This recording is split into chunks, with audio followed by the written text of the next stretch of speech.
Fala, turminha do 8º ano, tudo bem com vocês? Eu espero que sim. Eu sou a professora Yolanda Carvalho e hoje nós vamos ter uma revisão do capítulo 12, que fala sobre a formação do território da América Portuguesa. Então, assim, turminha, nós vamos ter uma revisão do capítulo 12 e a primeira coisa que nós devemos compreender é que o avanço da colonização da América Portuguesa, ela se deu graças à ação dos soldados, dos bandeirantes, dos jesuítas e dos criadores de gado no Nordeste e no Sul. Então, nós vamos revisar cada um destes agentes da expansão territorial, né, e o primeiro deles que nós vamos estudar serão os soldados. Primeira coisa a se compreender é que desde o início da colonização do nosso país, tinham muitos piratas franceses, ingleses e holandeses que atacavam o litoral brasileiro, justamente para extrair e levar nossas riquezas da terra, e entre estas era o pau-brasil. Foi durante esse período, que era um período da União Ibérica, que a pirataria se intensificou, pois os inimigos da Espanha passaram a atacar as colônias portuguesas e entre estas colônias estava o Brasil. E daí enviaram os soldados, que foram enviados justamente para defender e proteger as costas do nosso litoral. Esse envio dos soldados era uma forma de estratégia para justamente combater a pirataria. E aí esse envio deles para o nosso litoral, os soldados portugueses e espanhóis passaram a defender o território dos ataques. E nisso foram criados fortes, como a imagem representa, e povoados em cada um destes territórios, que hoje são várias capitais brasileiras. Então, assim, o primeiro foi o Forte de Filipé de Nossa Senhora das Neves, que foi criado em 1585, onde se formou a cidade de João Pessoa, na Paraíba. O segundo, que é justamente esse da imagem do slide, o segundo da imagem aí, ele é o Forte do Rei dos Magos, que foi criado em 1598, onde deu origem a Natal, que é a capital do Rio Grande do Norte. E o terceiro foi o Forte de São Luís, como é a primeira imagem aí do slide. Ele foi criado em 1612, está na origem da cidade de São Luís, que é a capital do Maranhão. Também temos o Forte do Presépio de Santa Marla, de Belém, que foi criado em 1616, que deu origem à cidade de Belém, no Pará. Entre outros fortes também podemos citar, né, no litoral brasileiro. Um detalhe bem importante desse período é que cidades como Rio de Janeiro e Santos, elas se viram abandonadas, na verdade, à própria sorte, durante 3 séculos, e elas foram tomadas e aterrorizadas pelos chamados cães do mar, que estavam lá justamente em busca de explorar e extrair as riquezas que existiam nessas capitais. Outro detalhe importante do período é sobre as armas utilizadas pela pirataria, né, e pelo combate à pirataria. Se vocês forem observar o forte que se tem lá em Fortaleza, Nossa Senhora Assunção, é observada a presença do canhão, que foi uma peça muito importante da artilharia, que justamente disparava projéteis de ferro que danificava e afundava os navios, que eram as embarcações inimigas, entre outras armas como os mosquetes, os arcabuzes, a pistola, o sabre. Então, assim, turma, o que se pode destacar nesse período dos soldados é a criação desses fortes nas capitais, né, que hoje estão no litoral brasileiro. E aí nós vemos a presença dessas armas, né, como o canhão, na maioria desses fortes presentes no litoral. E isso é um marco, né, para a história, para a colonização, para o avanço e ampliação da América Portuguesa na nossa região litorânea. Outro aspecto do avanço da colonização se dá também pelos bandeirantes. Mais ou menos no ano de 1600, a capitania de Pernambuco progredia embalada pela produção da cana-de-açúcar. E aí, nisso, a capitania de São Vicente estava perdendo a força. E daí, por falta de trabalho, uma parte da população vicentina teve que se deslocar e formou um outro povoado conhecido como São Paulo do Campo de Piratininga.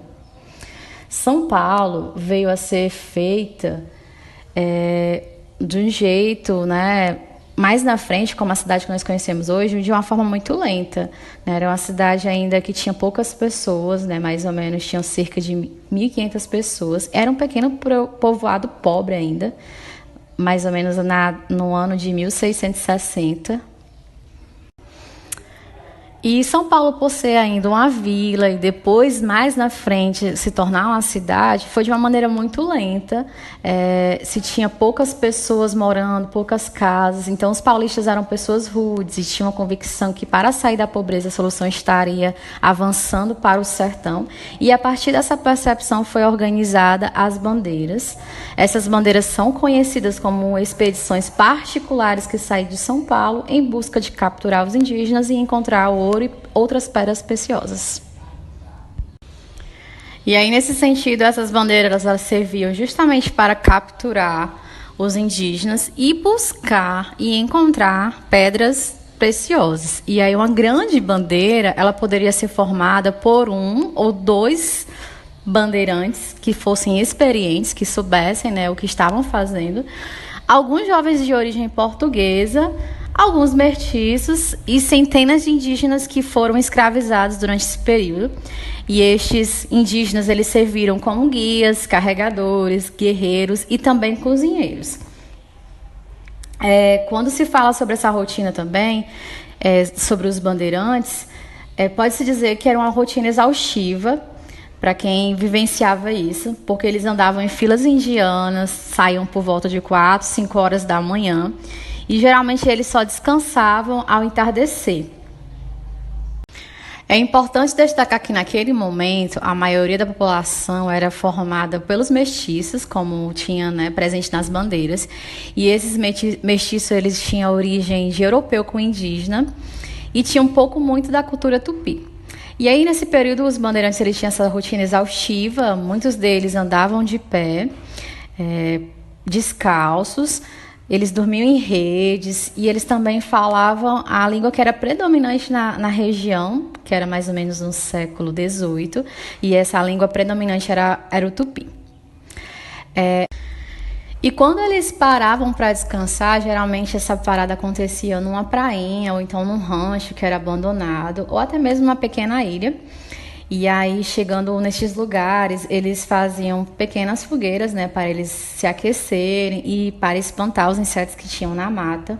E depois eles armavam suas redes, né? Então, assim, nesse período, né, que eles exploraram o sertão por mais de 2 séculos, os paulistas, vulgos bandeirantes, eles aprenderam muito sobre a vida na mata. Fatores como a caça ao índio também foi muito presente na época das bandeiras, porque desde o início os paulistas eles já prendiam e escravizavam os índios. E foi mais ou menos a partir de 1620 que se deu o crescimento das plantações de trigo na região de São Paulo. Aí daí passou-se a aumentar a procura por pessoas para trabalhar nessas plantações. E disso foi organizado grandes bandeiras para aprisionar mais indígenas e disso conseguirem capturar vários, né, nessas bandeiras e partiram justamente atacando onde tinha grandes aldeamentos que eram organizados justamente pelos padres jesuítas. Então eles passaram a aprisionar muitos indígenas de uma só vez, a atacar justamente essas grandes aldeias que eram conhecidas, na verdade, como as missões jesuítas. As principais bandeiras da época se destacam, né, nessa caça ao índio, chefiadas pelo Antônio Raposo Tavares, onde em 10 anos mais ou menos ele destruiu missões jesuítas de Guairá, Itatim e Itapé. A de Guairá era na região do Paraná, a Itatim era no Mato Grosso do Sul e Itapé era justamente no Rio Grande do Sul. Então, existiu justamente nesse momento a caça, né, aos índios, justamente onde se tinha mais índios, que era nas missões jesuítas. E aí, galera, a partir dessas principais bandeiras de caça ao índio, se tem um outro fator que se levou, né, à destruição das missões jesuítas. Isso podemos perceber que num período se tinha uma crença, acreditava que a maioria dos índios também, que foram escravizados naquele momento, eles foram vendidos no Rio de Janeiro ou na Bahia para trabalhar em outras plantações, que no caso era da cana-de-açúcar. Mas, na verdade, né, o historiador João Manuel Monteiro, ele comprovou que esses índios, na sua grande maioria, eles foram destinados ao trabalho de grandes fazendas de trigo na região de São Paulo também. Ao invés de se ter uma percepção que eles tinham sido vendidos para outras regiões, né, do Rio de Janeiro e da Bahia, na verdade eles ficaram na região mesmo de São Paulo, trabalhando em outras fazendas de trigo. Outro fator importante desse período é que os indígenas, eles não aceitavam, se teve uma resistência, tá? Bem parecida com a escravidão também. Os indígenas, eles tiveram essa resistência à escravidão do período, né? A essa escravidão que os bandeirantes colocaram para eles. Eles reagiam de que jeito? Eles se suicidavam, alguns fugiam, outros se rebelavam. E depois de muitas rebeliões, se deu destruições também nas missões jesuítas, onde os indígenas eles enfrentaram os bandeirantes. Então, assim, essa resistência ela foi muito presente, né, nesse processo de escravidão com os indígenas. Logo depois que se teve o ataque, né, às principais bandeiras que entraram nas missões de Guairá, Itati e Itapé, os indígenas eles também se rebelaram, inclusive utilizaram armas de fogo. E nessas lutas, né, de resistência contra a escravidão por parte dos bandeirantes, eles guerrearam, né, eles enfrentaram os bandeirantes. E aí as lutas de resistência que nós conhecemos são duas batalhas bem importantes, que foram a Caasa Paguaçu, em 1638, e a de M-Bororé, em 1641. Então, após essas derrotas, o bandeirismo de caça ao índio ele entrou em declínio, e aí partiu-se para um outro momento que busca por ouro e diamante. Assim, desde o início desse processo, os bandeirantes eles buscavam também explorar pequenas quantidades de ouro, e isso era encontrado justamente no leito dos rios. Mas aí no século XVII se teve uma crise econômica em Portugal, e aí o rei de Portugal ele passou a escrever aos bandeirantes desse momento, né, que eles passassem a procurar ouros e outras pedras preciosas na exploração que eles estavam tendo no sertão. E aí, em 1674, Fernão Dias Paz, ele saiu de São Paulo em direção às regiões do sertão e pensou ter encontrado esmeraldas. Mas, na verdade, não eram esmeraldas, eram turmalinas, que são pedras verdes parecidas com esmeralda, mas que não tinham nenhum valor. E aí, a partir dessa abertura, né, do Fernão Dias, nessa caça por pedras preciosas, vieram outras bandeiras que buscaram o mesmo caminho e aí descobriram o ouro. E aí nós podemos destacar as bandeiras de Antônio Rodrigues, em Sabará, em Minas Gerais, que foi no ano de 693, a de Pascoal Moreira Cabral, em Cuiabá, no Mato Grosso, em 1719, e também a de Bartolomeu Bueno da Silva, que foi em Vila Boa, em Goiás, por volta mais ou menos de 1725. Então, foram essas bandeiras que se destacam nesse período, né, de caça, de busca ao ouro e a diamantes. Então, a partir dessas descobertas que teve êxito na procura e encontrar o ouro e pedras preciosas, os paulistas eles organizaram expedições comerciais que saíram, né, nos rios com canoas, né? A partir das canoas, eles se guiavam por meio das canoas nas costas dos rios. E aí essas expedições comerciais, elas são conhecidas como moções. Também podemos destacar desse período aí o momento do sertanismo de contrato, que foi em meados do século XVII, século XVIII, que esses bandeirantes eles foram contratados pelos fazendeiros da época e pelas autoridades para justamente combater, né, aquela resistência que existia entre os índios e os negros também rebelados contra a escravidão. Então, esse tipo de negócio da época, né, conhecida como sertanismo de contrato, se deu justamente entre os bandeirantes e os poderosos daquele período. Vocês viram que os bandeirantes, eles caçaram, né, os índios e atacaram os aldeamentos que se tinham muitos indígenas, que eram as chamadas missões jesuítas. E aí essa primeira imagem, vocês podem perceber essas missões jesuítas, né, como era formada, se tinha igreja, cemitério, colégio, né, se tinha os lugares onde se tinha agricultura. Então tinha toda uma organização numa missão jesuíta. E aí, o que nós podemos compreender sobre os jesuítas é que eles foram padres, né, a partir da ordem religiosa, na verdade, fundada pelo militar espanhol Inácio de Loyola em 1534. Né, esses padres jesuítas, eles tinham uma missão, na verdade, bem rigorosa, era justamente de difundir o cristianismo nas terras americanas. E aí eles partiram primeiramente de ensinar e converter os indígenas, né, quando eles chegaram ao nosso território brasileiro, e aí eles começaram a difundir, né, a ensinar, a converter os indígenas ao cristianismo. E aí, quando chegaram aqui no Brasil por volta de 1549, eles foram acompanhados do primeiro governador-geral, que era o Tomé de Souza, e aí fundaram vários colégios nas principais vilas e cidades do litoral brasileiro. A partir dessas principais vilas e cidades, eles também criaram, né, os grandes aldeamentos indígenas, que são conhecidos justamente como as missões. A grande parte dessas missões se deu na Amazônia e na região do Sul. Né? Então, foram no litoral da Amazônia, a grande maioria das missões, e na região do Sul. E aí, galera, essas missões elas foram responsáveis pela ampliação e pela conquista do nosso território, né? Que seria justamente para ampliar e conquistar mais território para a América Portuguesa. Elas eram organizadas por rotinas que envolviam o trabalho, né, como vocês podem perceber, era um grande aldeamento. Se tinha, né, essa difusão do cristianismo por meio da oração, e os indígenas eles também tinham tempo para lazer e estudo, né, se tinham colégios dentro de um grande aldeamento.